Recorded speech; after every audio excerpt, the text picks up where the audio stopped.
Deus é bom. Ele é bom.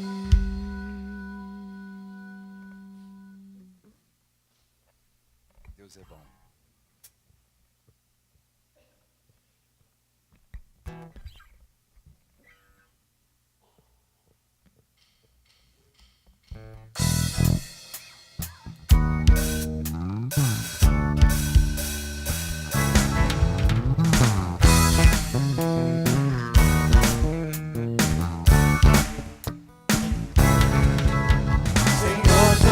Bom, tua misericórdia é pra sempre. Senhor, tu és bom, tua misericórdia é pra sempre. Todos os povos te exaltarão, de geração em geração te adorarei. Aleluia, aleluia, te adorarei. Tudo que é, Te adorarei. te adorarei. Aleluia, aleluia, te adorarei. Por tudo que é, Deus é bom.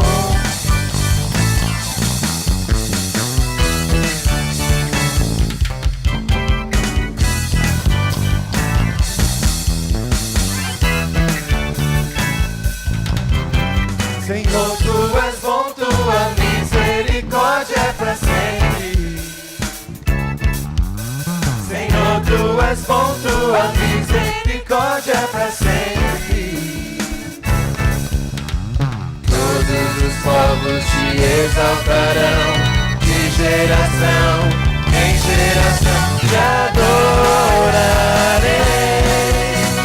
Aleluia, aleluia, te adorarei por tudo que é. Te adorarei. Aleluia, aleluia, te adorarei por tudo que é. Deus é bom.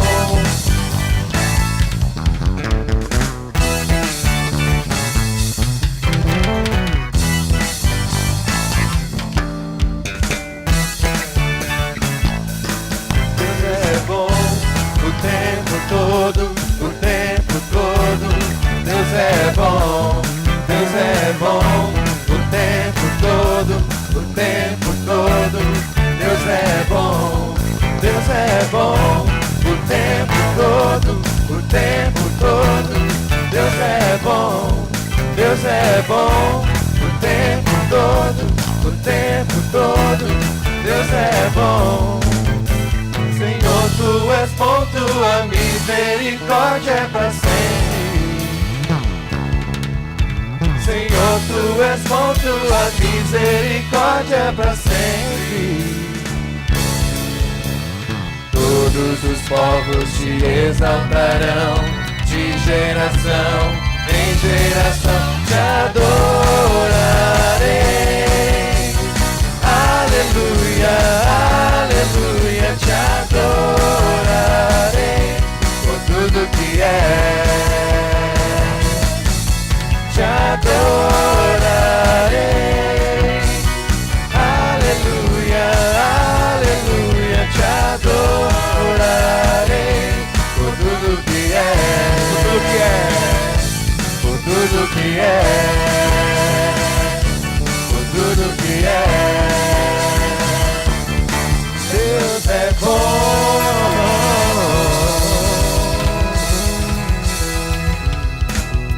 Amém. Deus é bom. Amém. Há textos que nós sabemos de cor e um deles é João 3,16. Acho que a maioria de nós sabemos esse trecho de cor. Ele fala sobre o amor de Deus. E eu gostaria que antes de recitarmos esse texto, você por um instantezinho sentisse pela palavra de Deus e pela ação do Espírito Santo o grande amor que Deus tem por você. Deus ama você. E Ele ama tanto você, que Ele enviou o único Filho que Ele tem, o Senhor Jesus, para morrer por você e por mim. Isso é uma prova grande de amor. Você é amado por Deus. Se você tem alguma dúvida disso, que o Espírito Santo de Deus trabalhe intensamente no seu coração, porque você é amado por Deus. Vamos ler o texto juntos? Porque Deus tanto amou o mundo, que deu o seu Filho unigênito, para que todo aquele que nele crer não pereça, mas tenha a vida eterna. Deus ama você. Vamos continuar louvando.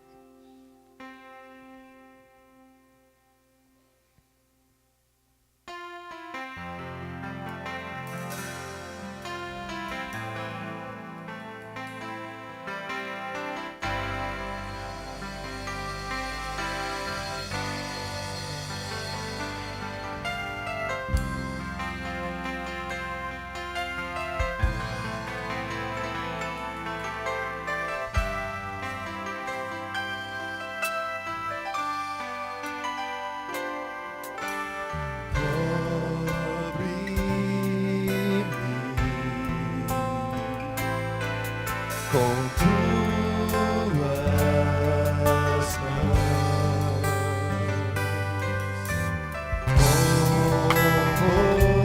poder, vem responder, Senhor. Se o trovão e o mar se erguendo vem sobre a tempestade, eu voarei sobre as águas, tu também és rei.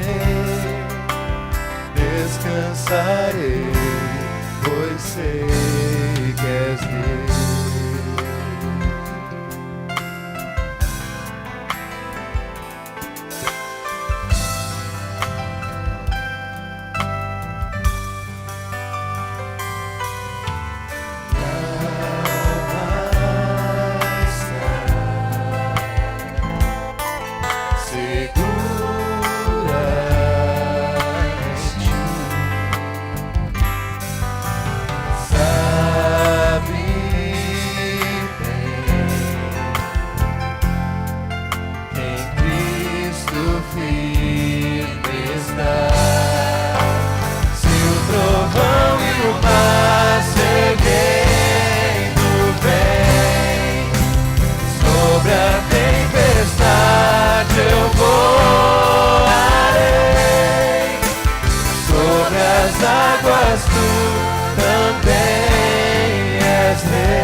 Descansarei, pois sei que és Deus.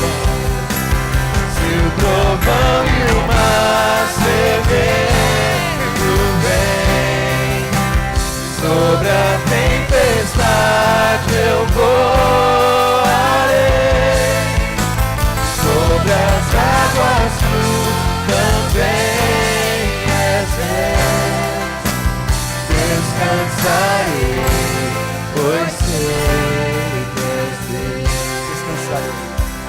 Descansarei, pois sei que és Deus. Descansarei, pois sei que és Deus.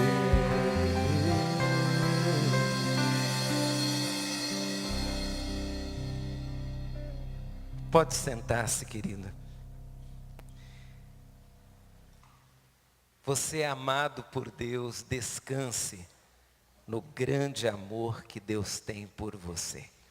A palavra de Deus, num outro trecho, lá no Salmo 51, verso 17, diz assim a nós: os sacrifícios que agradam a Deus são o espírito quebrantado, um coração quebrantado e contrito, ó Deus, não desprezarás.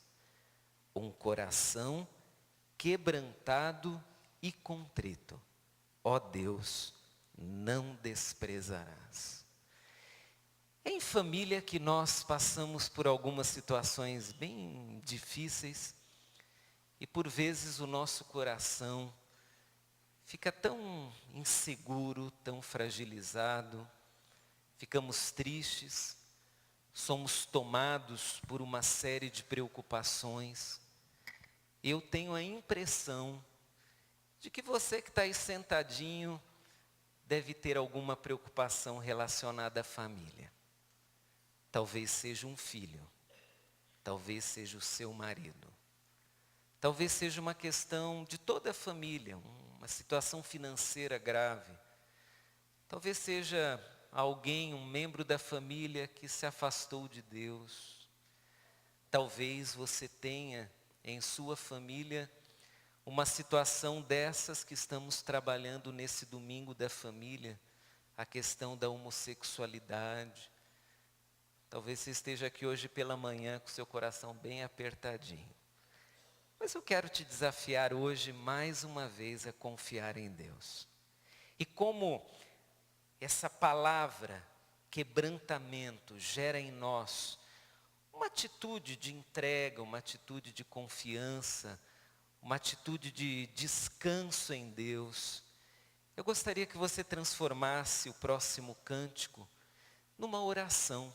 Se você quiser cantar, cante, mas se você quiser orar e apenas ouvir essa canção, então ore. Mas vamos nos quebrantar diante de Deus por nossas famílias. Há não muito tempo atrás, eu ouvi um testemunho de uma pessoa que dizia o seguinte, um cristão, e disse, olha, eu fiz tudo o que eu podia fazer, e estou fazendo tudo que posso fazer, mas ainda não é o suficiente. E o que eu respondi a ele é, nós nunca fazemos tudo, porque há uma coisa que devemos fazer o tempo todo e nunca devemos parar de fazer, que é orar. Talvez você tenha investido já todo o recurso financeiro que você dispõe. Talvez você esteja investindo sua atenção, seu carinho, seu amor. Talvez você tenha até buscado ajuda, conselheiros, mas não desista. E continue a fazer tudo isso sem deixar de orar. Ore. Ore ao Senhor continuamente, porque é de Deus que vem aquilo que os homens não podem fazer. Os milagres reais que muitos de nós precisamos em nossas famílias serão operados unicamente por Deus. Então, vamos cantar ou orar, se você desejar, ore, e que Deus nos ajude a, quebrantados, orarmos por nossa família. Vamos cantar.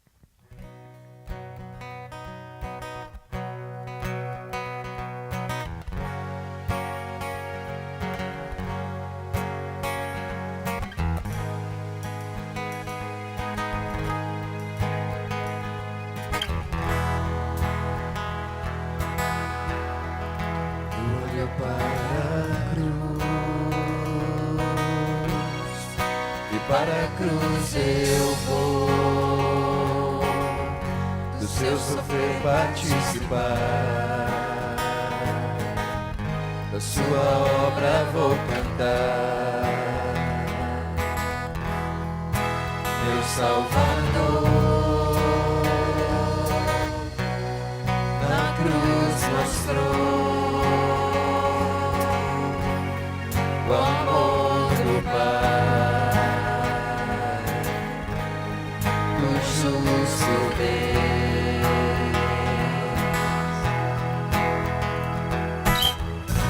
pela cruz me chamou, gentilmente me atraiu e eu, sem palavras, me aproximo, quebrantado por seu amor.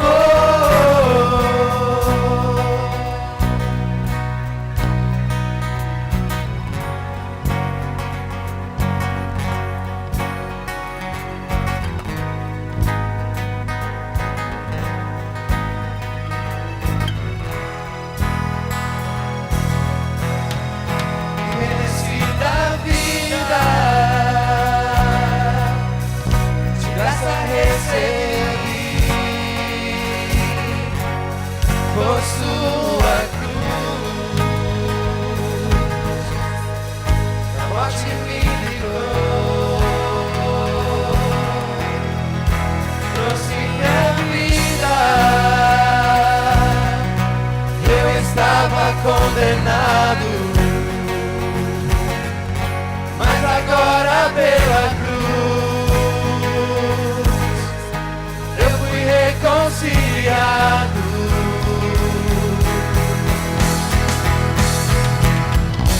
Pela cruz me chamou, gentilmente me atraiu e eu, sem palavras, me aproximo, quebrantado por seu amor. Pela cruz me chamou, gentilmente me atraiu. Aproximo, quebrantado por seu amor. Impressionante é o seu amor.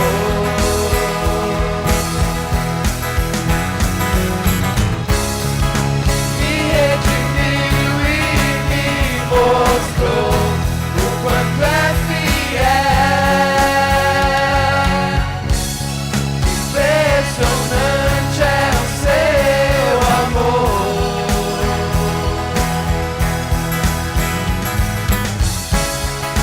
Me redimiu e me mostrou o quanto és fiel. Pela cruz me chamou, gentilmente me atraiu e eu, sem palavras, me aproximo, quebrantado por seu amor. Pela cruz me chamou, gentilmente me atraiu e eu, sem palavras, me aproximo, quebrantado por seu amor. Pela cruz me chamou, gentilmente me atraiu e eu, sem palavras, me aproximo, quebrantado por seu amor.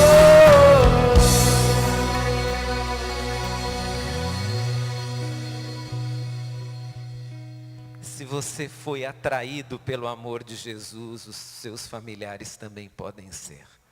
E nós vamos orar por eles. Se você quiser ficar em pé, quiser dobrar os seus joelhos, quiser ficar sentado, vamos orar ao Senhor. Antes da minha oração, ore você. O amor de Jesus nos atrai. Talvez um familiar seu esteja resistindo. Talvez esteja frio na fé. Talvez um familiar seu tenha se envolvido com o pecado de uma maneira tão grave que ele está se sentindo como Davi se sentiu, num atoleiro.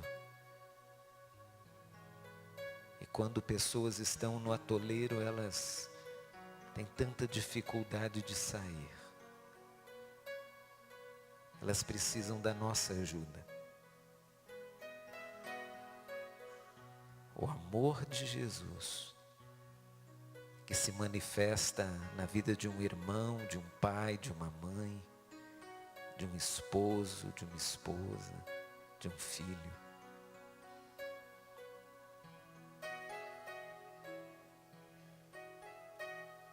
Lembre agora dos seus familiares. Não importa qual é a situação. Jesus ama cada um dos seus familiares e Ele te ama também.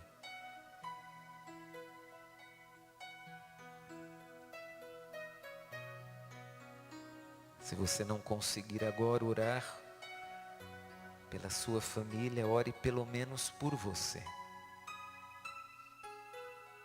Talvez seu coração esteja tão triste ou magoado que você nem consegue pedir por um familiar. Então peça por si mesmo. Ore por si mesmo. Peça ajuda para conseguir perdoar um familiar, para novamente estender a mão a um familiar. Peça ajuda para assumir o seu papel como membro de uma família. Peça coragem a Deus para ser um homem, como pai, como marido, como irmão, um homem de Deus. Peça ajuda para ser uma esposa, uma mãe, uma filha, uma serva de Deus.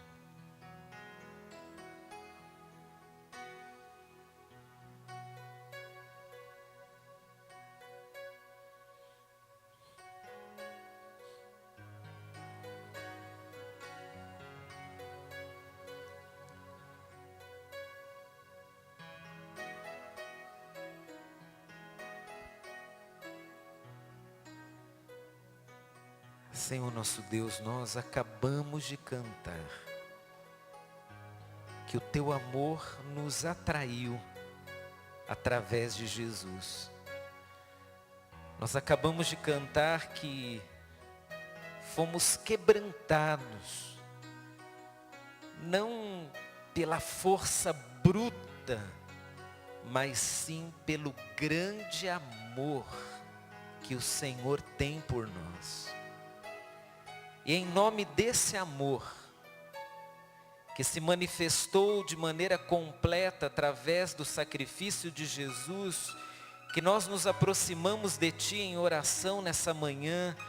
E Pai, de fato estamos quebrantados, porque só o Senhor é quem pode dar solução às situações que nos cercam como membros de uma família.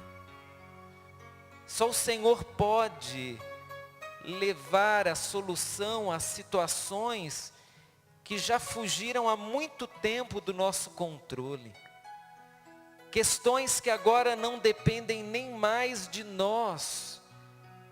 Talvez, Pai, alguns servos Teus que aqui estejam quebrantados porque no passado não tinham o conhecimento do Senhor e tomaram atitudes tão erradas para com sua família, e agora choram porque gostariam de voltar no tempo, gostariam de falar o que não falaram, gostariam de dar aquele abraço, gostariam de ter perdoado, gostariam de ter dado tempo, mas agora não podem mais fazer isso. E o que eu peço em nome de Jesus é que o Senhor cure esses corações e que o Senhor dê outras oportunidades. Eu não sei como, mas Tu és um Deus de poder. Tu és um Deus que faz milagres. Então, se há algum familiar aqui arrependido pelo que não fez ou pelo que fez de errado no passado, eu peço que o Senhor cure esse coração e que os efeitos daquilo que fizemos de errado ou daquilo que simplesmente nos omitimos, que esses efeitos sejam corrigidos pela graça de Jesus. E nessa hora, Pai, nós Te apresentamos cada família aqui.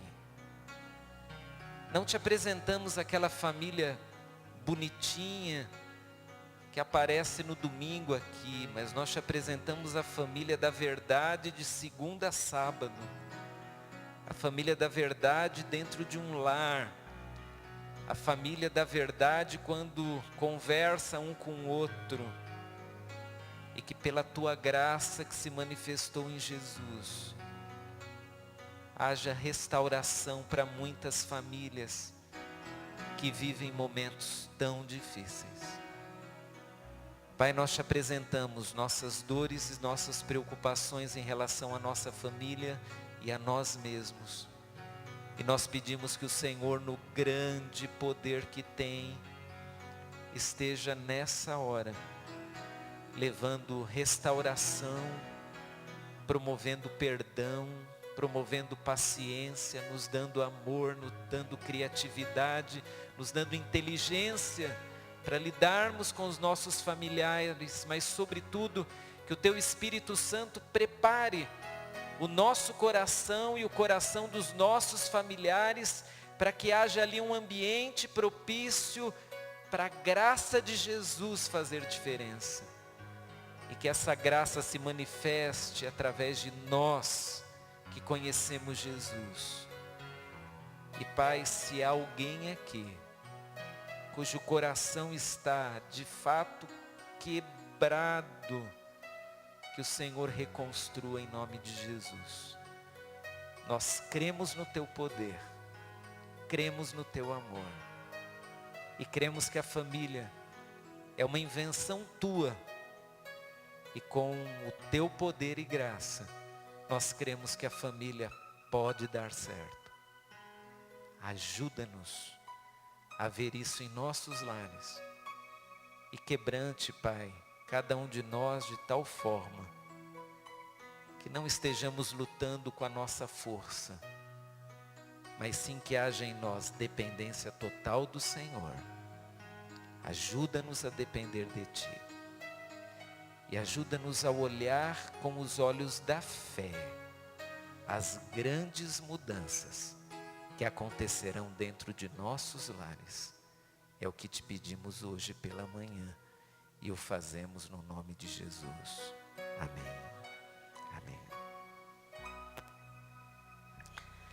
Se você estiver ao lado do seu familiar, que tal você dar uma palavra de esperança a ele? Pode dar. Se você está sozinho no banco sem um familiar, diga à pessoa que está ao seu lado que é a sua família espiritual. Então, dê uma palavra de esperança, de ânimo, de fé.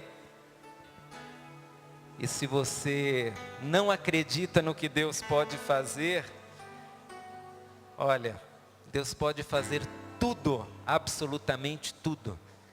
Inclusive pode mudar o seu coração para você ser uma bênção ou para a sua família ser uma bênção. Nós vamos ter o nosso período de dedicação de dízimos e ofertas. E você que nos visita não precisa ficar acanhado, porque os membros dessa igreja com alegria sustentam a obra de Deus. Postei uma foto essa semana no Facebook, muito importante, que foi a minha foto assinando o contrato dos elevadores. Foi bacana?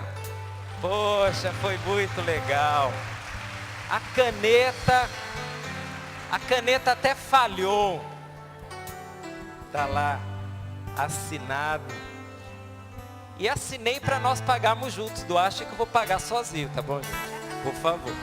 Nós vamos pagar juntos e testemunhar do poder e da bondade de Deus para conosco. Vamos cantar e vamos dedicar os nossos dízimos e ofertas. Convido a igreja a ficar de pé, vamos tocar para o Senhor, essa canção tão linda.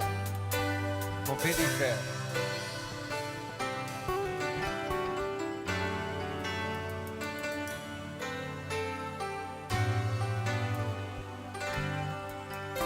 Cada vez que a minha fé é provada,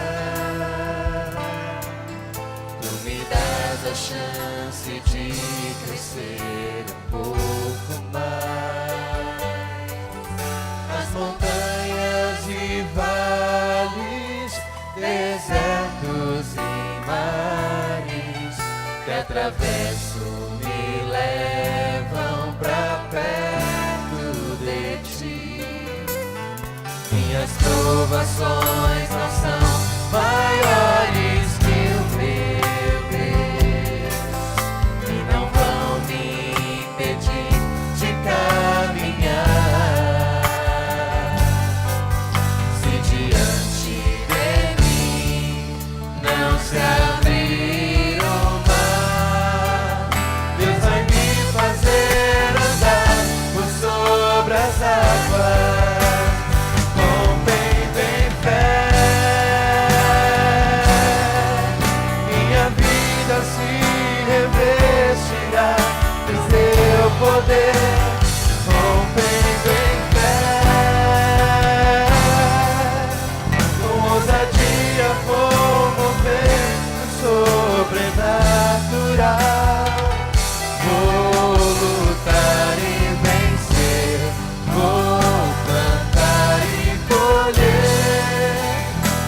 Cada dia vou viver rompendo em fé.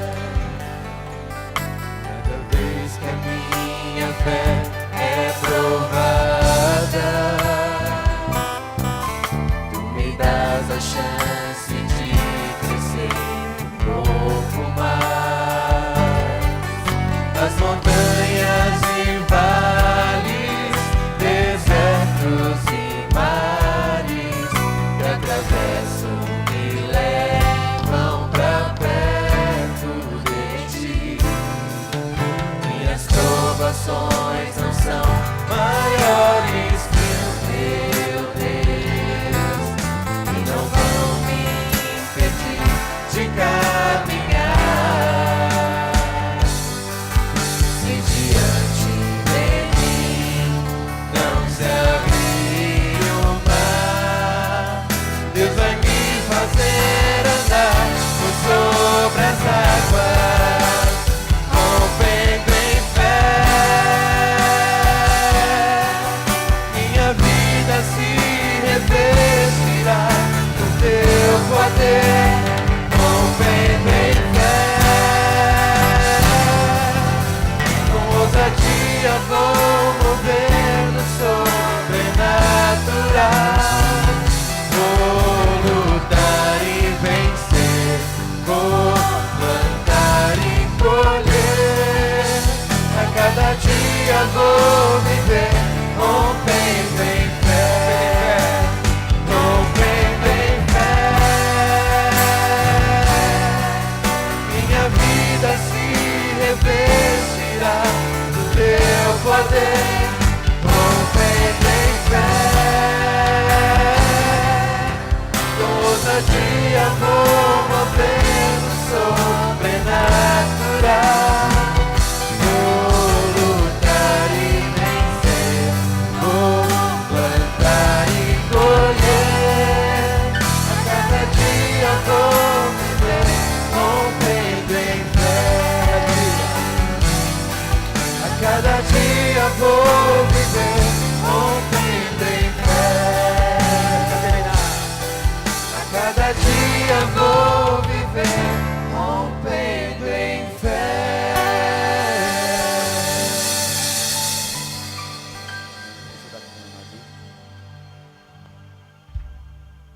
Pai de amor, Pai de misericórdia, obrigada, Senhor Deus, porque podemos confiar em Ti, Senhor Deus, as nossas vidas e saber que o Senhor cuida de cada um de nós. Obrigada, Senhor Deus, pela Tua igreja aqui reunida. Obrigada, Senhor Deus, pelos irmãos que vieram com alegria, Senhor Deus, entregar seus dízimos, as suas ofertas. Que possamos, Senhor Deus, com esses recursos, Senhor Deus, continuar a Tua obra neste local. Obrigada, Senhor Deus, pela Tua graça derramada sobre as famílias aqui presentes, Senhor Deus. Que o Senhor possa estar cuidando de cada uma das famílias, Senhor Deus, e ajudando nas suas necessidades. Fica conosco no restante deste culto que prestamos a Ti. Nós oramos em nome de Jesus. Amém. Amém. Podem sentar-se, queridos irmãos. Todo primeiro domingo dos meses do ano de 2014, nós escolhemos como sendo domingos da família. Estamos desde janeiro, em cada domingo, trazendo uma abordagem de situações que acontecem dentro de nossos lares. Usamos algumas pesquisas dos principais problemas da família chamada pós-moderna. Então já trabalhamos o tema aborto, já falamos sobre divórcio, educação de filhos. E hoje estamos, desde as 9 horas, trabalhando o tema homossexualismo, uma realidade que nós cristãos tratamos como quaisquer outras, porque cristãos não vivem dentro de uma bolha. Cristãos vivem numa sociedade real, com problemas reais, e Deus nos chamou para ser bênção não só aqui dentro. Deus nos chamou para ser bênção lá fora. E Deus também nos mandou ir até os bonzinhos, até os certinhos, até os que se parecem conosco, até os religiosos. Foi isso que Deus mandou? Não. Deus mandou ir a todos. Deus nos mandou ir por todo o mundo e pregar o Evangelho a todas as pessoas. Sejam elas parecidas com você, sejam elas bem diferentes de você. E como já falamos, de vez em quando, eu uso uma frase que diz: venha como está. Esse é o convite de Jesus. Mas não fique como está. Venha como está. Mas Jesus tem um plano muito especial para a sua vida. Quero convidar o nosso irmão, Dr. Motomo Tominaga.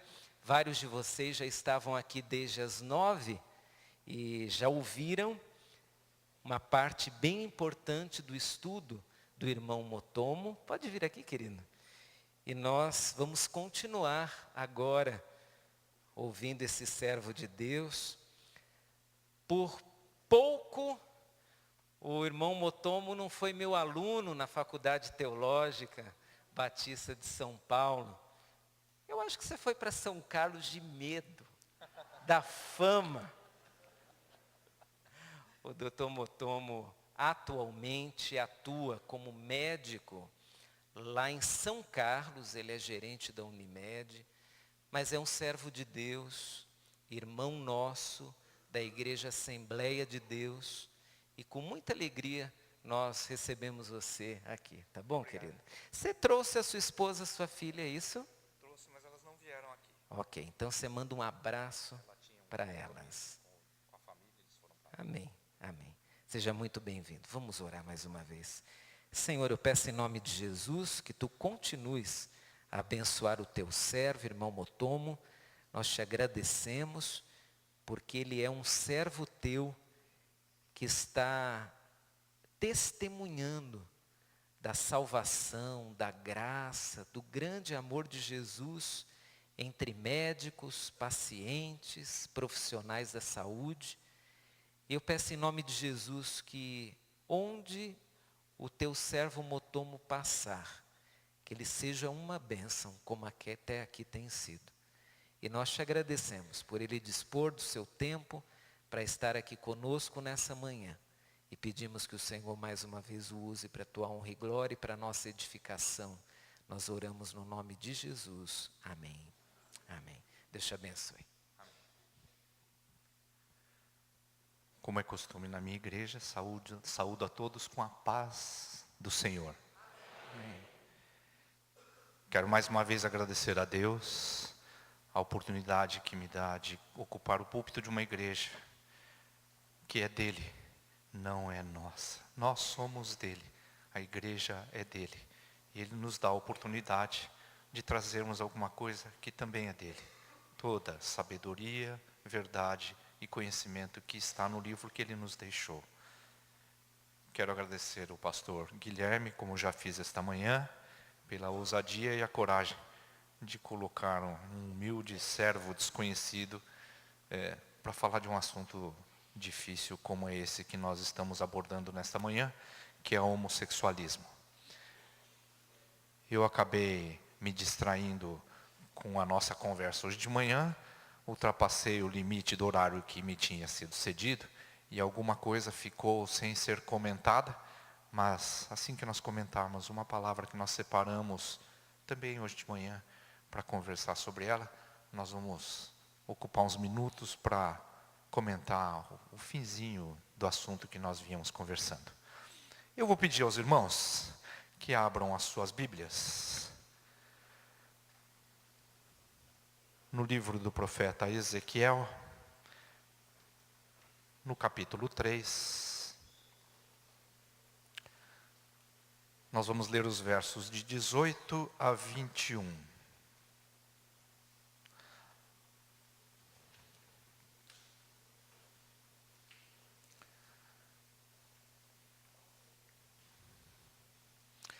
A versão que eu vou ler é a que eu tenho aqui, que é a Almeida Revista e Atualizada.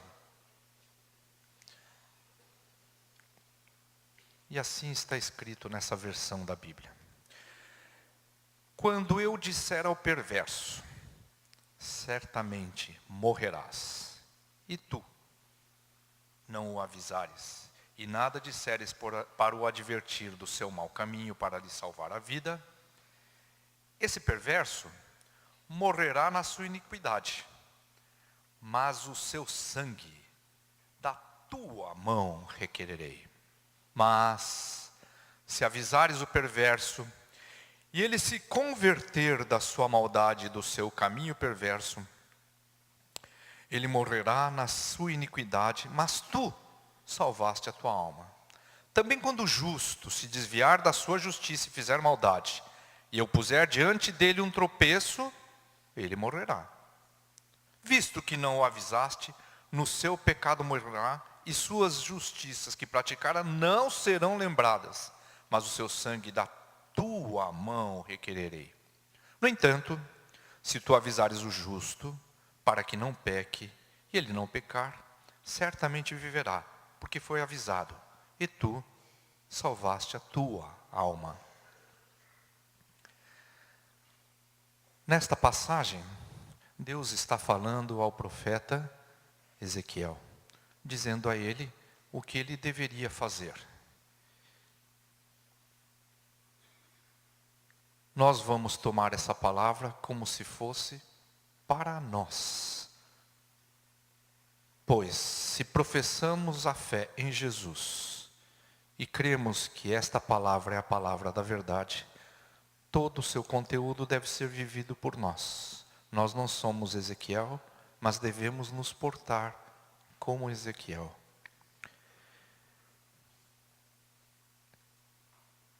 Deus colocou essa palavra no meu coração num momento em que eu, ainda novo convertido, fui convidado a fazer uma palestra para homens a respeito de um assunto extremamente espinhoso, que era o mau comportamento desses homens dentro das suas casas com as suas mulheres e filhos. Numa igreja que vivia esse problema de uma maneira muito séria e grave e em número muito grande. E eu, como homem, recém-convertido, fui orar ao Senhor, sem entender muito bem o que é que Deus fala nos corações dos crentes, porque eu não ainda estava tão convertido assim, não entendia bem o que Deus queria da minha vida, não conseguia ler e entender isso que está na palavra, como hoje Deus permitiu que eu tenha um pouco mais de entendimento.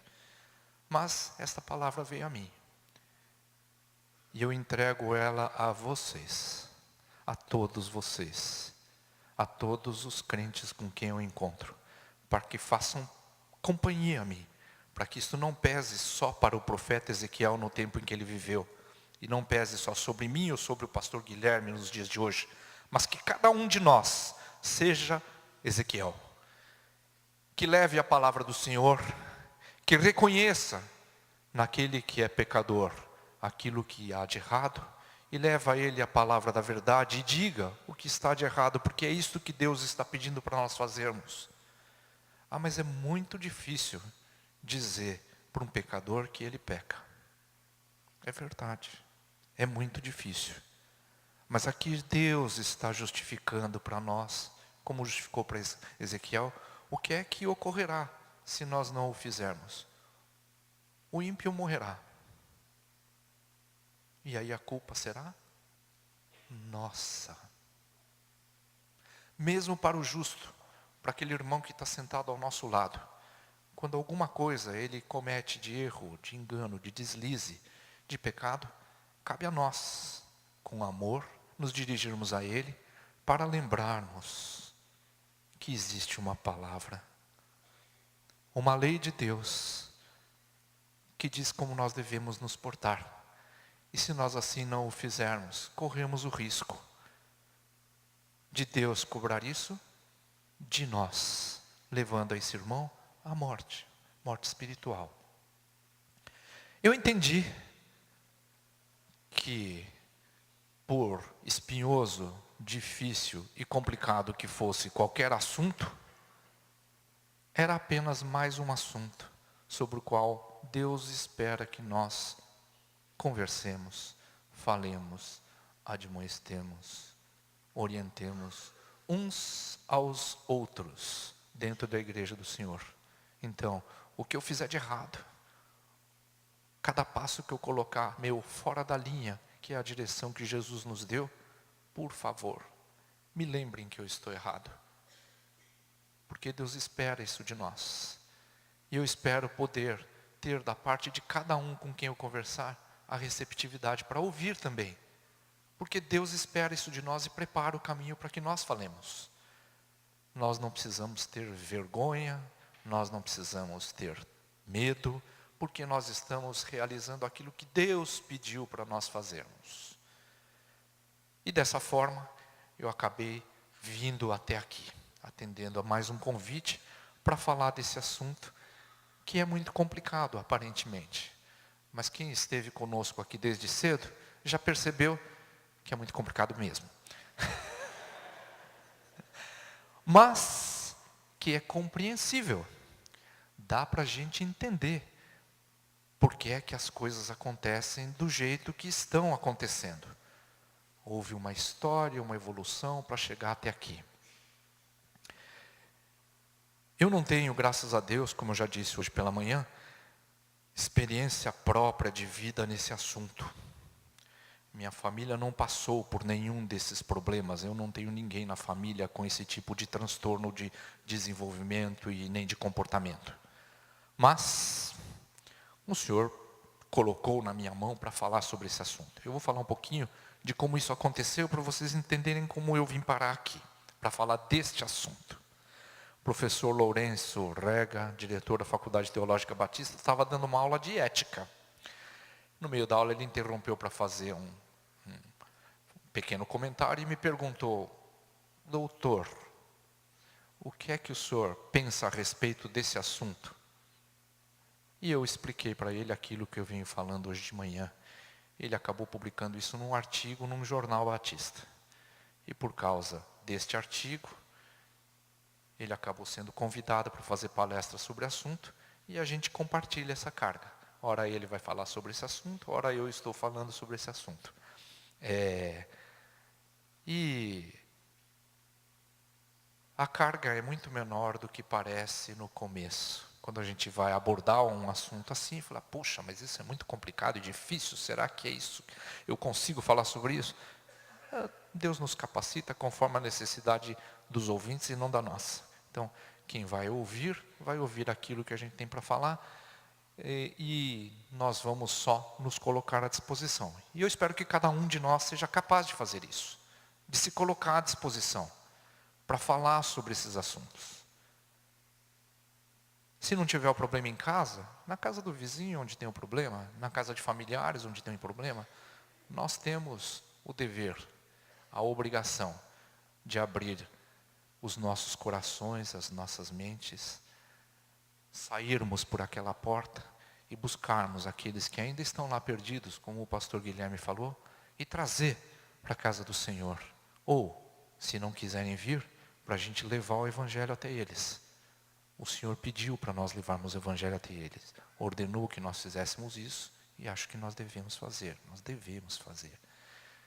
Não sei se consegue colocar o slide onde a gente parou, mas eu queria comentar um pouquinho sobre aquilo porque eu fiquei devendo na parte da manhã, antes da gente continuar.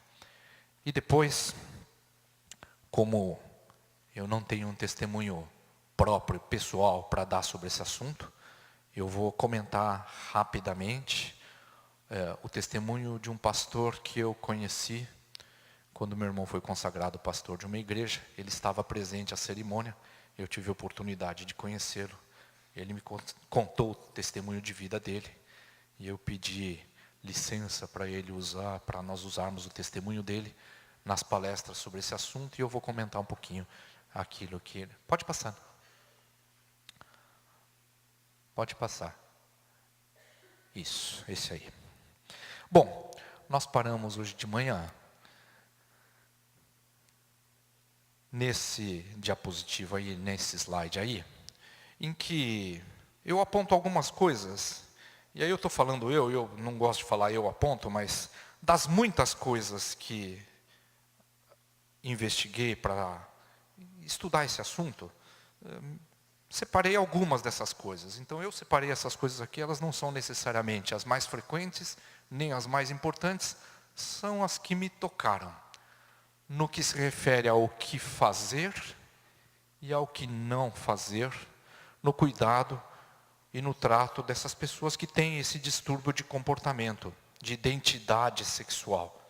Né? Não tem uma doença, elas têm um distúrbio de identidade sexual. Então como é que nós vamos olhar isso? O que não fazer? Não ignorar. Não fingir que o problema não está lá. Não achar que aquilo não é um problema. Aquilo é um problema. Ter um menino que tem amor por meninos e não por meninas, e ter uma menina que tem amor por meninas e não por meninos, é um problema. Isso precisa ser cuidado. Então nós não podemos passar ao lado e achar que isso não é nada. Tem um problema ali que precisa ser cuidado. Não podemos discriminar. Quem de nós não erra? Quem de nós não peca? E continuaremos pecando. E continuaremos errando. Porque isto é da nossa natureza. Esse distúrbio de comportamento, de identidade sexual, também é um problema. Como os nossos erros e os nossos pecados. E precisam ser lembrados e precisam ser cuidados. Nós não somos discriminados pelos nossos erros e pelos nossos pecados. A gente pede perdão a Deus, se arrepende do que fez. Deus nos perdoa e nós somos salvos por Jesus. Por que o homossexual seria diferente? Não, ele é igual. Nesse aspecto, ele é igual a nós. Ele também precisa se lembrar que Cristo pode salvá-lo. Ele também precisa se arrepender. Como nós sofremos tentações, ele também é tentado. Então, nós nos afastamos das tentações, ele também precisa se afastar da tentação. Então, nós não podemos nem ignorar e nem discriminar esse indivíduo. Ele é igual a nós. Ele é um de nós. Esse moço, essa moça, são um de nós. Incriminar. Bom, isto é o que a maioria de nós faz. Ah, mas aquele ali é daquele jeito, não é? E não é só com relação ao homossexualismo, com relação a uma porção de coisas. Eu fazia isso. Faço ainda de vez em quando inadvertidamente. Porque o homem mau aqui dentro ainda está lá. Eu preciso todos os dias e toda hora estar cuidando das maldades e dos pecados que estão em mim, para que eu os evite. Tudo isso que está escrito ali, não fazer,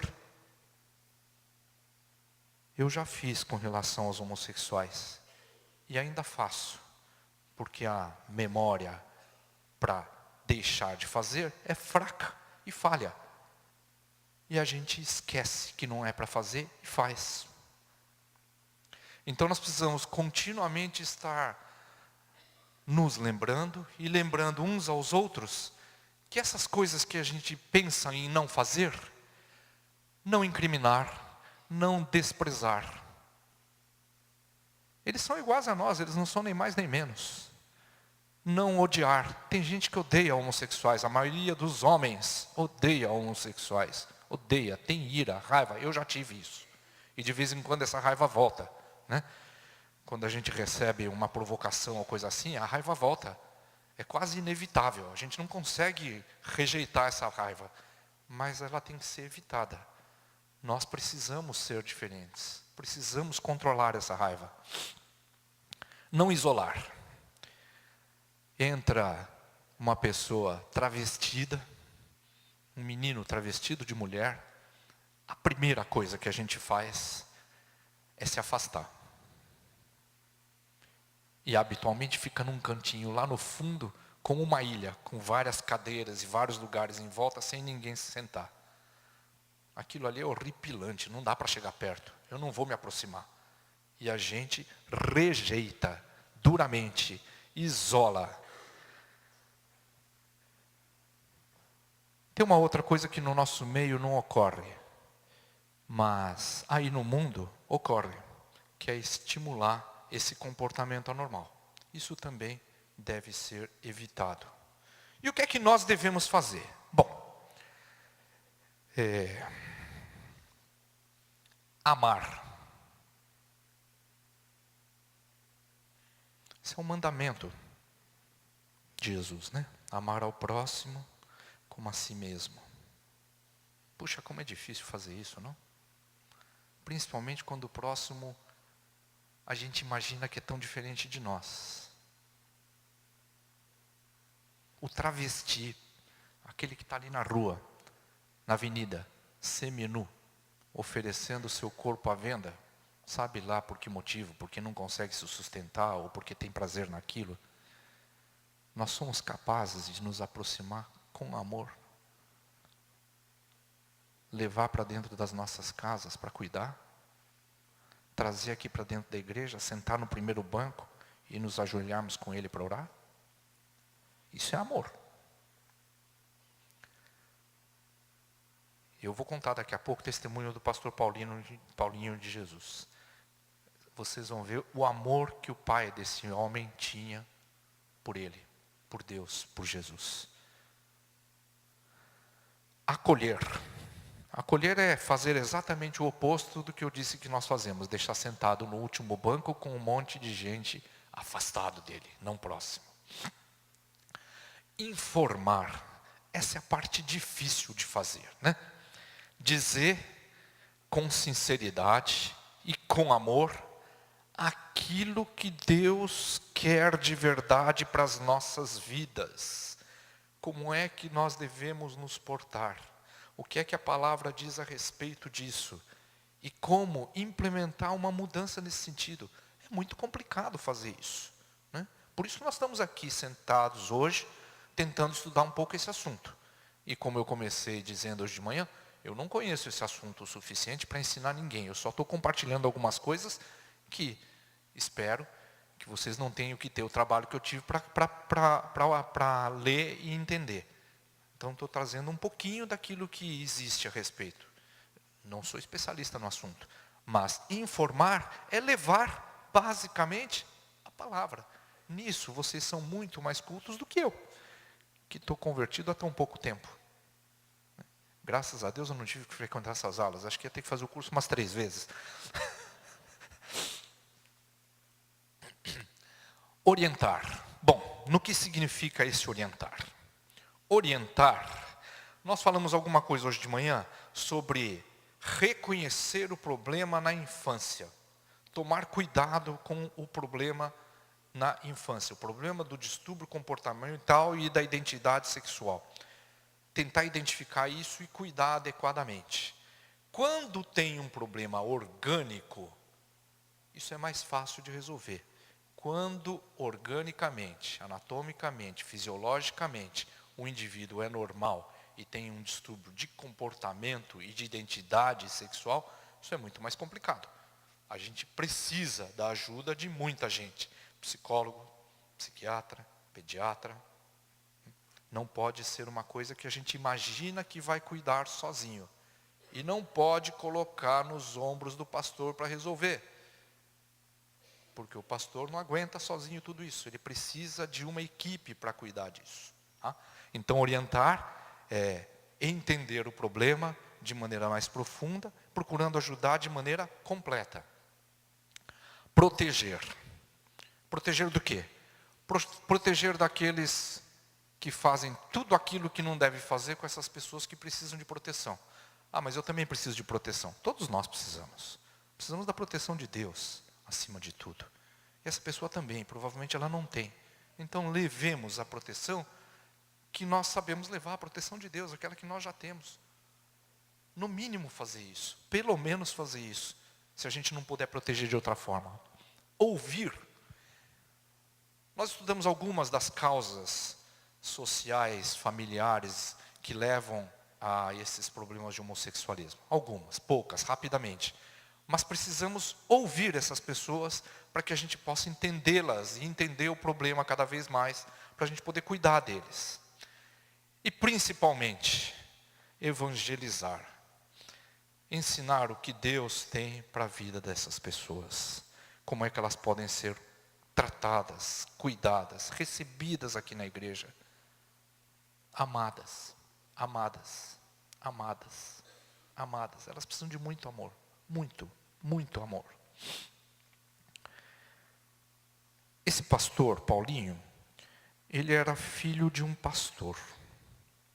Morava num bairro humilde, lá do Rio de Janeiro, e próximo da casa deles vivia um marceneiro. Esse marceneiro começou a presentear o Paulinho aos 3, 4 anos de idade com carrinhos que ele fazia lá e entregava para o Paulinho. Um dia, ele disse que teria feito um caminhão parecido com o do pastor. O pastor era motorista, tinha um caminhão. Mas disse que esquecera na casa dele e pediu para o pastor licença para levar o Paulinho até a casa dele para entregar o caminhão. Junto com o caminhão vieram outras coisas. Este marceneiro, carpinteiro, era pedófilo e abusou sexualmente do Paulinho aos 4 anos de idade. E ficou fazendo isso até os 10 anos de idade. Quando esse menino teve alguma força para recusar os convites, ele passou a recusar os convites desse vizinho, que evidentemente foi procurar outra vítima. Mas o mal estava feito. O Paulinho já acreditava que não era mais homem.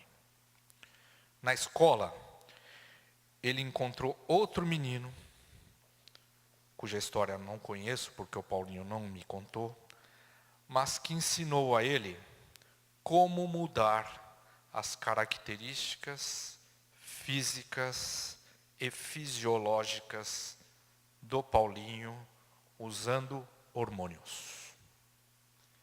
E o Paulinho passou a usar hormônios femininos.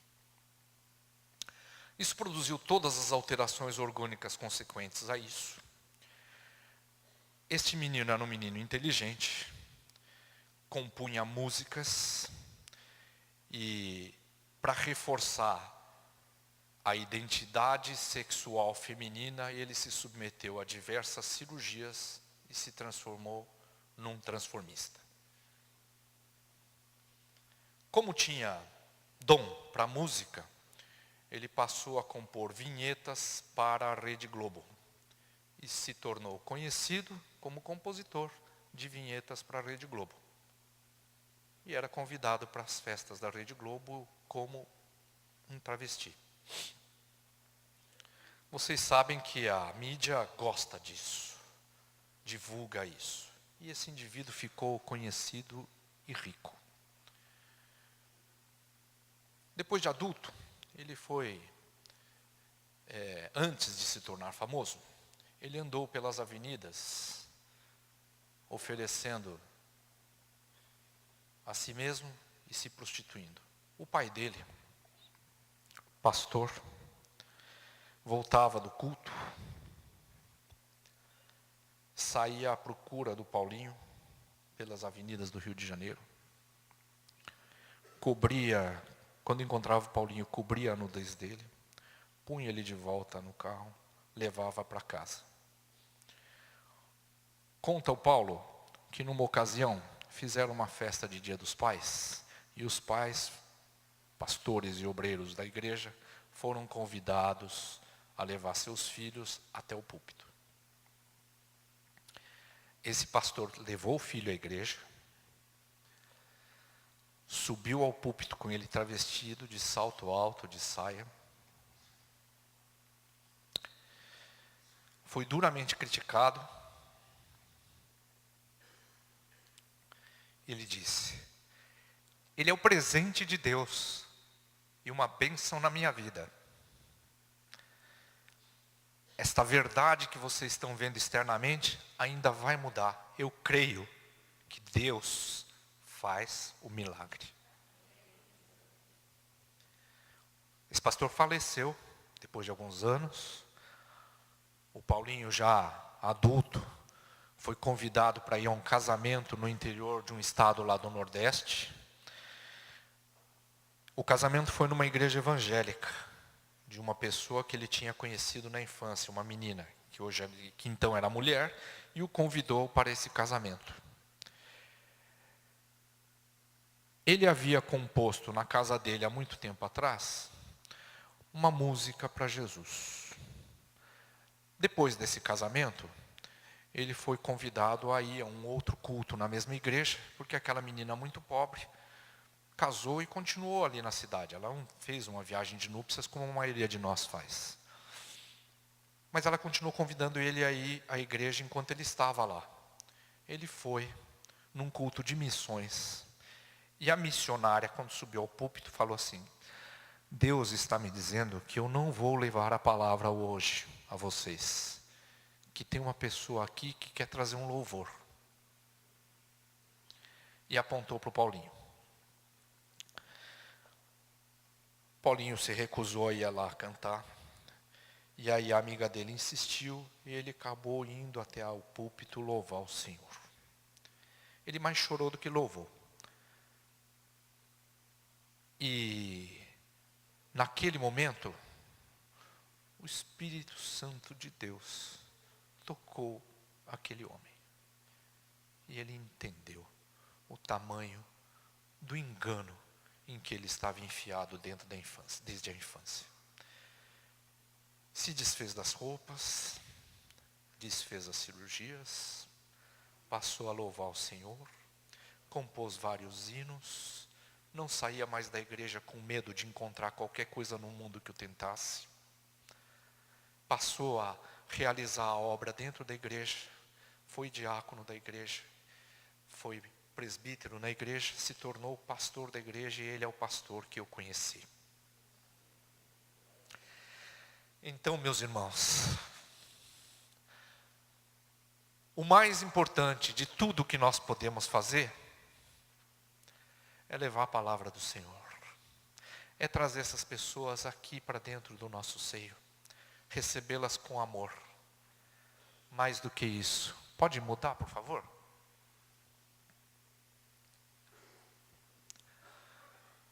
Cada um de nós precisa deixar a mente e o coração de portas abertas para receber esse e outros pecadores que, se nós não estivermos para receber, eles não vão entrar nas nossas vidas. A igreja precisa abrir aquelas portas para receber essas pessoas, porque nós recebemos outros pecadores, drogados, viciados, divorciados, anarquistas, mas nós não recebemos os homossexuais e os travestis. A gente se envergonha de fazer isso e a gente não faz. E eu vou fazer um desafio a vocês. Quando nós abrimos as portas da igreja, ao invés de abrirmos para recebê-los, a gente abra para nós sairmos. Se a gente não for buscá-los lá fora, eles não vão entrar. E aí o castigo que Deus deixou para Ezequiel, que a culpa será cobrada de nós. Não vamos deixar nossos corações culpados. Vamos buscar estas pessoas que são como nós, mas que nós discriminamos, nós isolamos, nós deixamos lá fora. Então eu deixo aqui um desafio para a igreja, para abrir as portas e ir lá fora, buscar essas pessoas. Muito obrigado em nome de Jesus.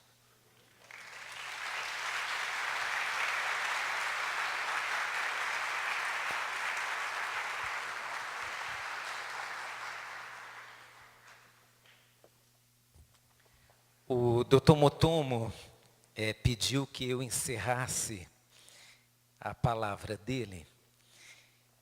E eu quero fazer uma alusão a Lucas 15, um texto que você bem conhece, a narrativa do filho pródigo.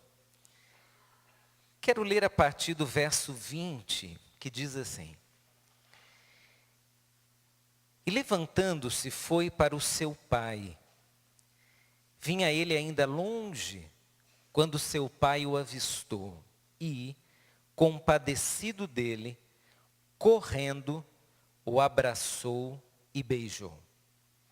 E o filho lhe disse: Pai, pequei contra o céu e diante de ti. Já não sou digno de ser chamado teu filho. O pai, porém, disse aos seus servos: Trazei depressa a melhor roupa, vestiu.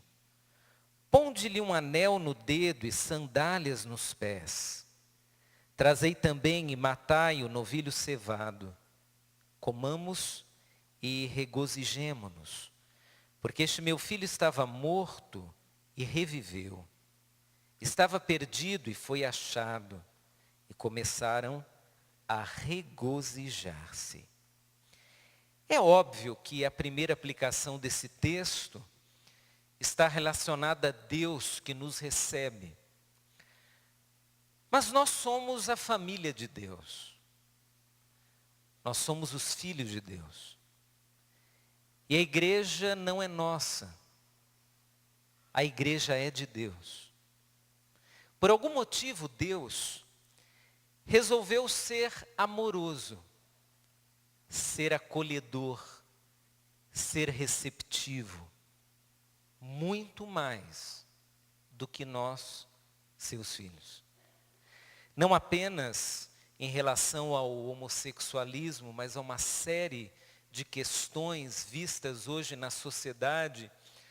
Nós, por vezes, temos uma atitude completamente oposta à atitude do nosso Pai, que é Deus.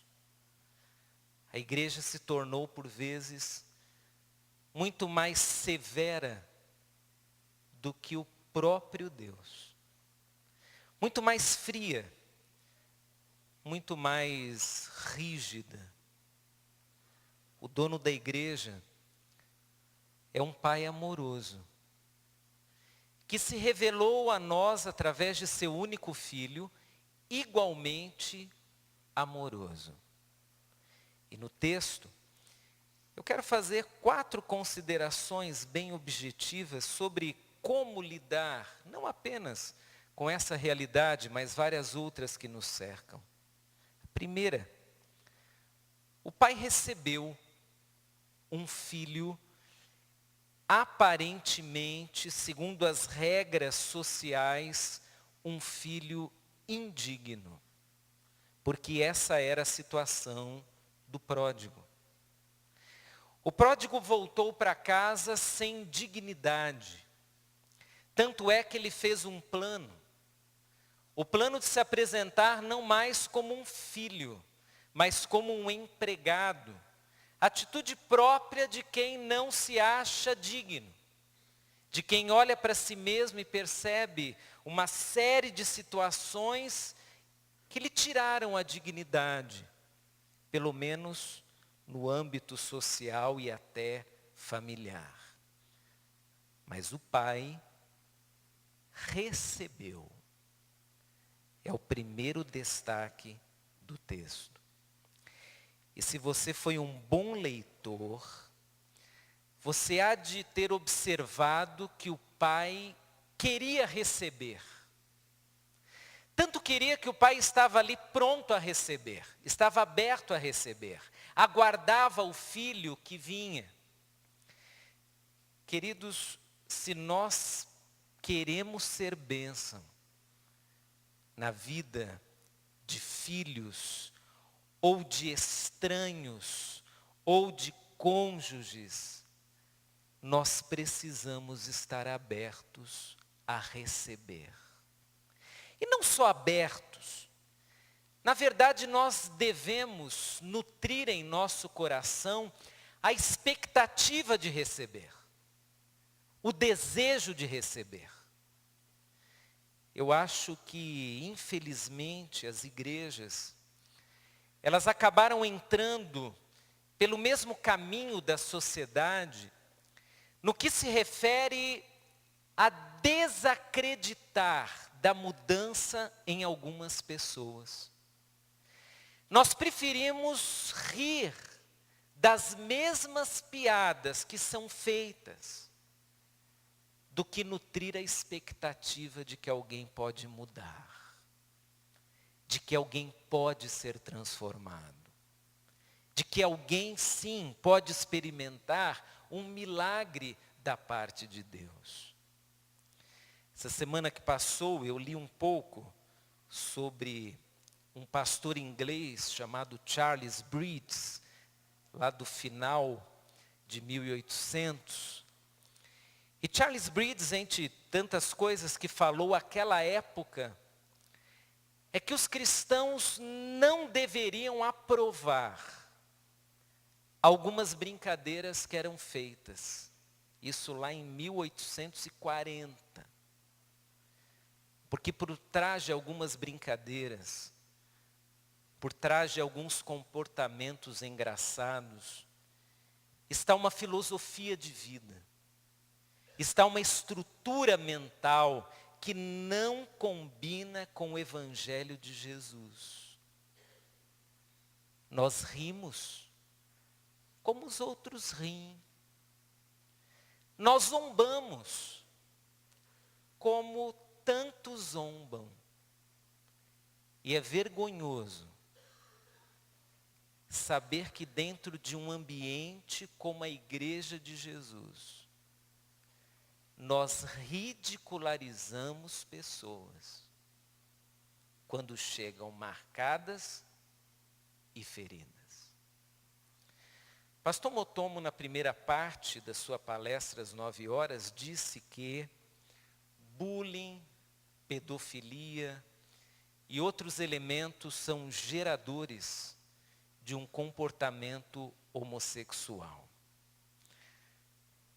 Eu já li uma série de estatísticas, por certo algumas, que o Dr. Motomo também leu.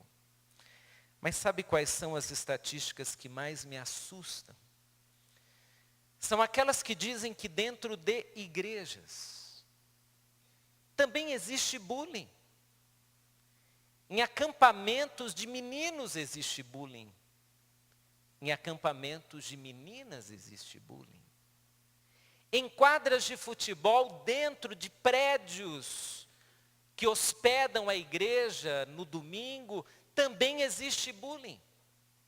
E de vez em quando você liga a sua televisão e vê que há casos de pedofilia dentro das igrejas.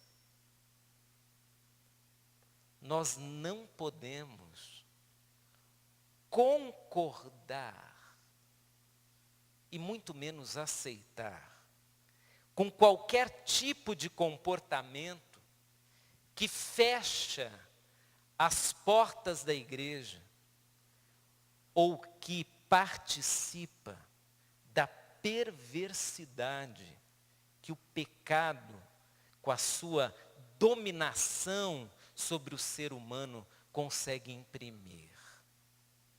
Nós devemos ser um oásis onde pessoas, independente da situação em que estejam, encontrarão incentivo, encontrarão abrigo e não serão alvo de piadas, de brincadeiras ou de qualquer tipo de provocação. O Pai recebeu, é o primeiro destaque do texto, e nós recebemos. Segundo destaque, o Pai deu condições para um recomeço. O filho chega, marcado por uma história muito difícil, mas ele encontra no Pai a oportunidade de recomeçar. Ao invés do Pai discriminá-lo, como nós acabamos de ver, o Pai o trata com dignidade. Dignidade própria de quem entende que por trás de um comportamento, por pior que seja, há uma alma sedenta de Deus. Por trás de um comportamento, seja ele qual for, há uma vida pela qual Jesus Cristo morreu. Jesus não morreu só por nós e só pelos membros das igrejas espalhadas por esse mundo. Ele morreu por todos. Sem exceção, Jesus morreu por todos. E todos, portanto, têm a chance de serem alvo do investimento da igreja e do amor da igreja de Jesus. Aquele pai, ele dá condições. Você quer recomeçar? A porta está aberta. Você quer recomeçar? Conte comigo. Você quer recomeçar? Então eu serei o seu grande incentivador, o seu apoiador. Há um detalhe que sempre eu penso em relação à parábola do filho pródigo e de algumas outras. Nós não sabemos o que aconteceu depois do filho ser recebido em casa. Nós realmente não sabemos. Nós não sabemos que tipo de vida aquele moço teve depois da recepção. Mas o que nós sabemos é que aquele pai deu condições para um filho. E nós, como igreja, devemos dar condições para que as pessoas recomecem. Há muitos que estão numa hora dessa aguardando por uma chance para recomeçar. Mas como vão recomeçar? Porque por vezes o ambiente doméstico não é um ambiente de recomeço. É um ambiente de julgamento. É um ambiente de discriminação. É um ambiente onde um filho que tem um comportamento diferenciado é colocado de lado.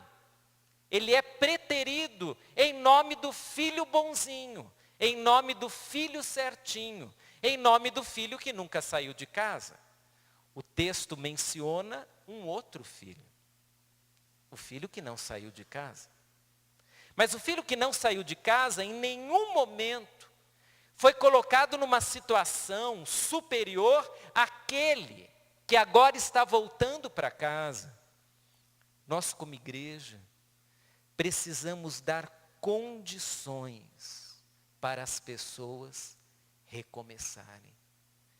E como nós damos condição? Nós recebemos, mas além de receber, como igreja, nós precisamos colocar todo o potencial que Deus nos deu em dons, talentos e inteligência a serviço dos que querem recomeçar. Numa igreja como a nossa, e na grande maioria das igrejas, Deus colocou pessoas estratégicas para atuar em situações específicas. Médicos, conselheiros, pessoas em todas as áreas, que serão usadas em nome de Deus, para quem quer recomeçar, para quem busca ajuda, mas até hoje não encontrou.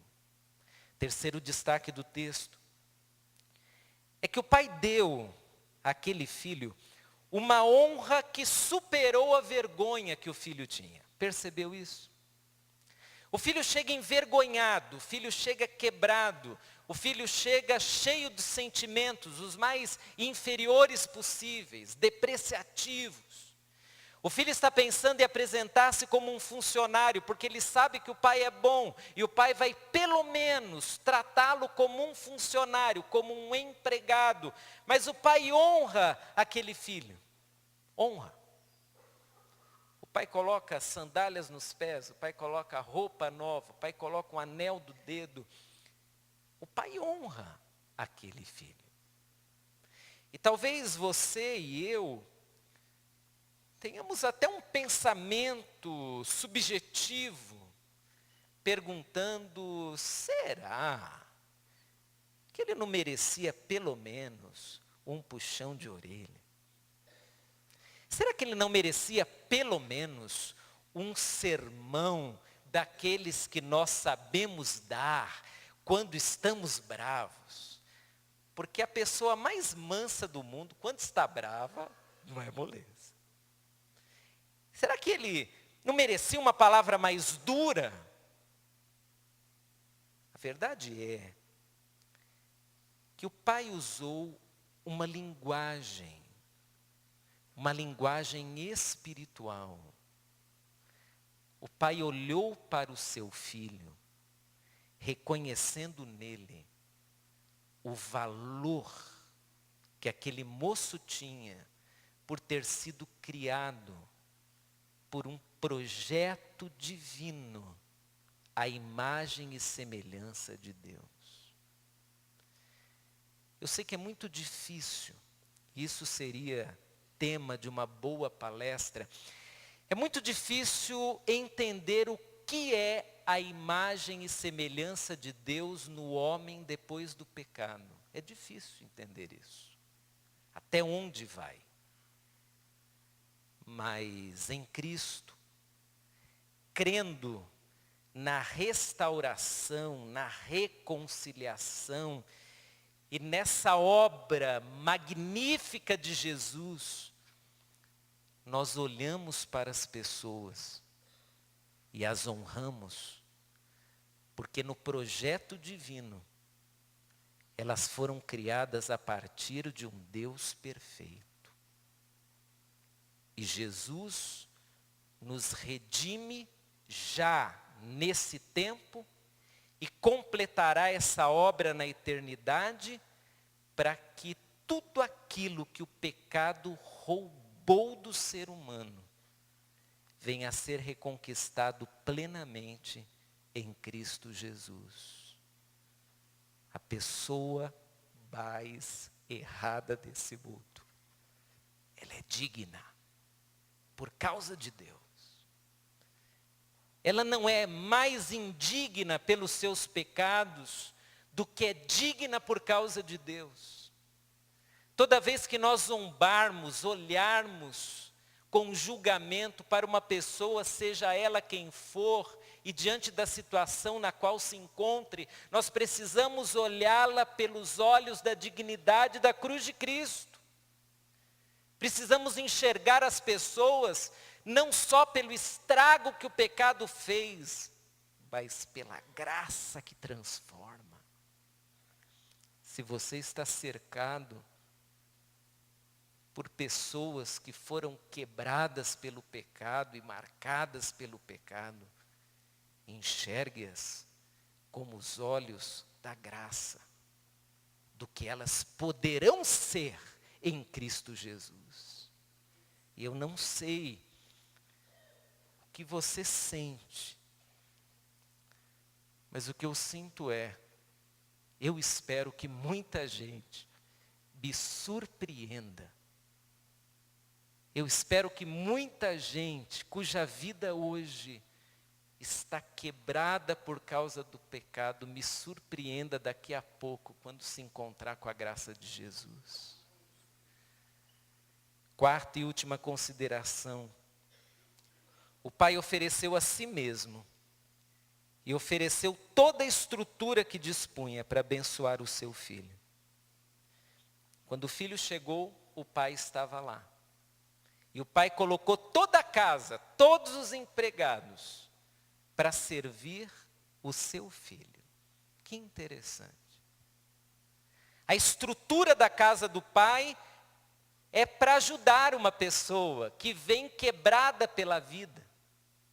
A estrutura da casa do pai não foi para servir o filho bom que ficou, mas foi para receber o que vem quebrado, para receber o que vem marcado por uma história nada bonita. Irmãos, a nossa estrutura não é para nós. Ela definitivamente não é para nós. Porque nós já fomos alcançados. E se nós partirmos agora, essa estrutura toda já serviu para o seu único fim, que é garantir encontro de pessoas com Jesus e a sua possível restauração. Nós não podemos manter uma estrutura só para nós. A nossa estrutura é para os que precisam de Jesus. A nossa estrutura é para ajudar na maturidade, é para ajudar pessoas a crescerem, é para ajudar pessoas a serem melhores em Cristo Jesus. Mas enquanto a igreja olhar para si mesma e amar tanto a si mesma e somente a si mesma, não sobrará amor para os que precisam da graça de Jesus nesse momento e outros que virão no decorrer da história. Como pessoas encontrarão oportunidades de mudar, se nós que somos filhos de Deus, por vezes não damos essa oportunidade. Eu louvo a Deus porque nessa igreja, nós não temos qualquer intenção, filosofia ou doutrina que nos leve a agir de forma discriminatória. Escrevi a pastoral essa semana, e espero que você a leia. Escrevi na esperança de que qualquer pessoa que se aproximar daqui, ela sempre sinta-se bem recebida. E se alguém entrar nesse espaço e for alvo de qualquer tipo de discriminação, de zombaria, de isolamento, creia, quem assim agir não o faz em nome da igreja, porque nós somos sensíveis, porque não há outro jeito de ser. Nós somos pecadores. Nós fomos redimidos pela graça de Jesus. Não somos mais importantes do que qualquer pessoa em qualquer situação que esteja. Essa é uma igreja que enxerga a sua própria miséria e enxerga a graça de Jesus como única solução. Por isso, nós juntos estamos prontos a receber quem quer que seja a situação na qual se encontre. E como o Dr. Motomo falou, ainda que não sejamos especialistas dentro de uma diversidade de situações, nós somos cristãos. E cristãos recebem, oram por, oram com, buscam ajuda para poderem ser uma bênção maior na vida daqueles que se aproximam da igreja. Portanto, encerro dizendo que há espaço no corpo de Cristo para qualquer um que queira se aproximar de Deus, que queira ser amado, que queira ser ajudado, que reconheça que algo pode ser feito. Esse é o seu lugar, se é a sua situação. Esse é o lugar da sua família, se alguém na sua família está precisando de ajuda. Deus nos ajude a sermos uma igreja aberta o bastante para participar da obra incrível que Deus faz através do seu Filho Jesus. Que Deus assim nos abençoe, queridos irmãos. Nós agradecemos ao irmão Motomo pela grande gentileza de ter vindo. Muito obrigado pela sua vida, pela sua instrumentalidade. E como ele mencionou no primeiro momento do nosso estudo, se você tiver alguma pergunta, pode enviar para o meu e-mail e eu repassarei para ele e ele fará as considerações necessárias. Vamos ficar em pé. E enquanto a equipe caminha para nós encerrarmos a nossa celebração dessa manhã, não esqueça que a partir da próxima sexta-feira acontece o Congresso de Adoração, na sexta e sábado, nos vários ministérios da igreja, e no domingo acontece aqui, No período da manhã, às 9 horas, haverá uma classe que você poderá participar se assim quiser, com o ministro Paulo Davi. Essa classe acontecerá junto com os alunos que já participam na classe de louvor e adoração. E às 10h15 e 18 horas, o Paulo Davi, que é ministro de louvor e adoração lá da PIB de Curitiba, vai nos falar sobre vários aspectos da adoração.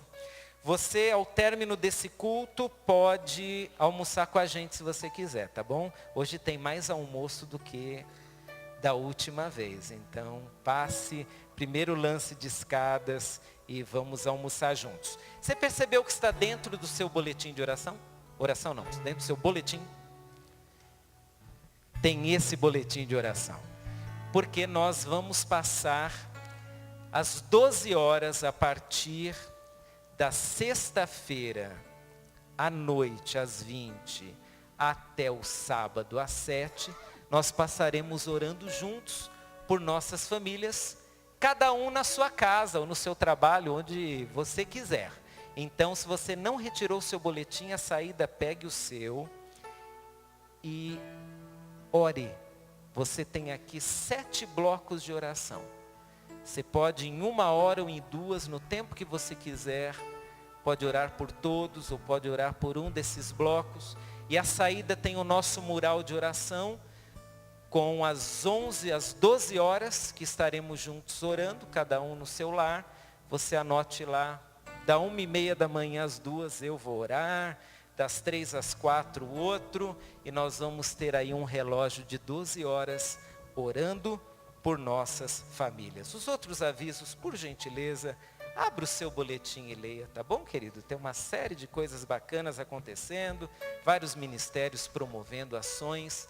Abra, leia, participe. Vamos encerrar louvando o nome do Senhor, e quando a equipe terminar de nos conduzir, nós iremos lá para o Pioneiro, se você for almoçar aqui, ou então vá para a sua casa com a graça de Deus.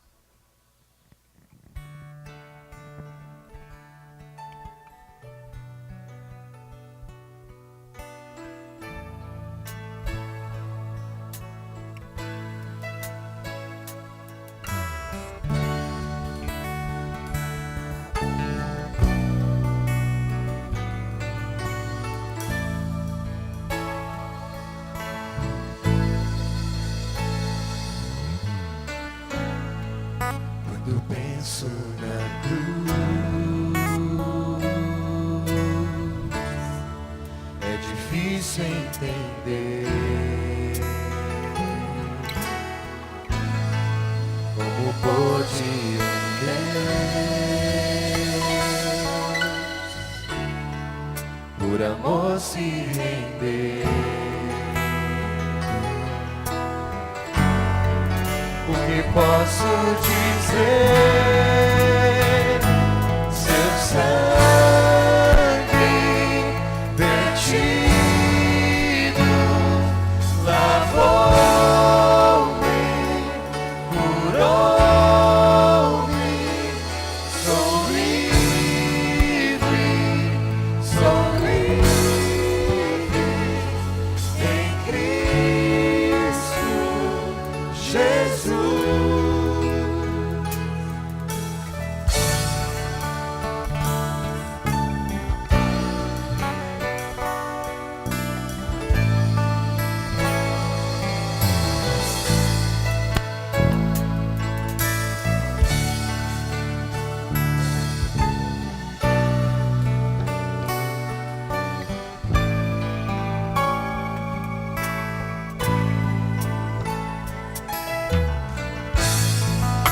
Quando penso na cruz,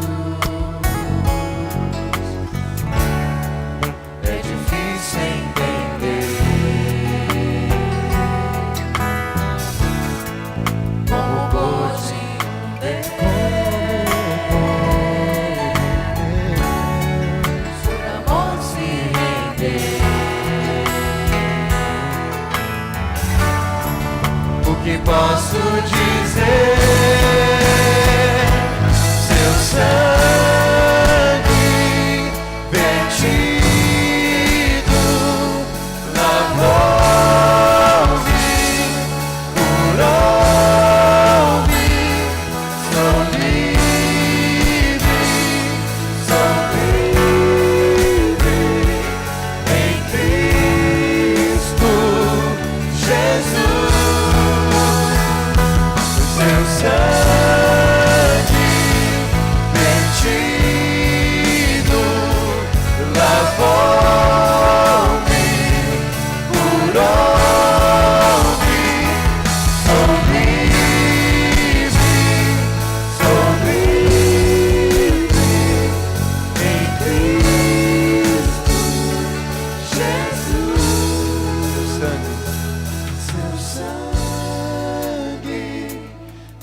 lavou-me, curou-me,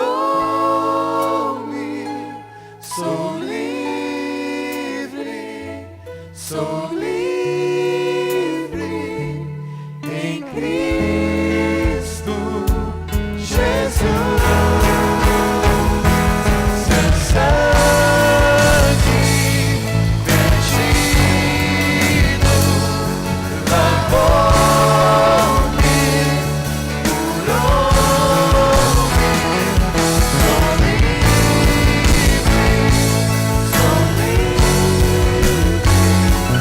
em Cristo Jesus.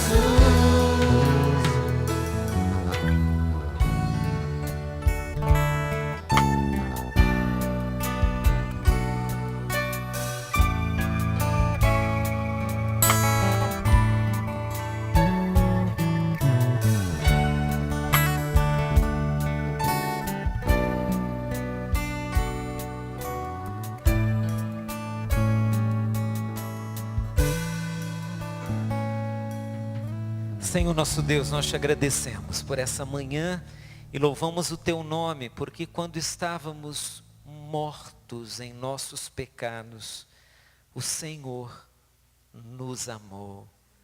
O Senhor teve compaixão de nós. O Senhor nos olhou com um olhar cheio de misericórdia e enviou o seu único filho Jesus para morrer em nosso lugar. E na morte de Cristo, nós encontramos vida. E pedimos em nome desse Jesus, que não ficou morto, mas ressuscitou, que a mensagem de vida, que a mensagem de transformação, que a mensagem de esperança, que a mensagem de amor e que a mensagem dos verdadeiros milagres que podem acontecer na vida daquele que tem a Jesus, que essas mensagens sejam as nossas mensagens como igreja de Jesus. E que pela graça de Jesus, nós como igreja, tenhamos testemunhos e testemunhos a contar sobre vidas que foram transformadas por Jesus. Nos leve, Pai, agora em paz e segurança para os nossos lares e que o teu grande amor, que a graça do teu Filho e que a ação poderosa do teu Espírito Santo estejam conosco hoje e para todo sempre. Amém. Amém. Deus te abençoe. Siga em paz.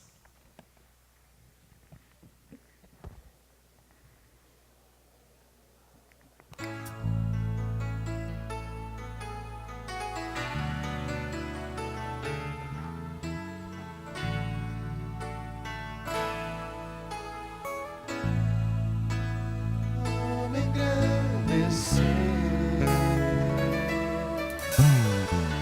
e agradecer.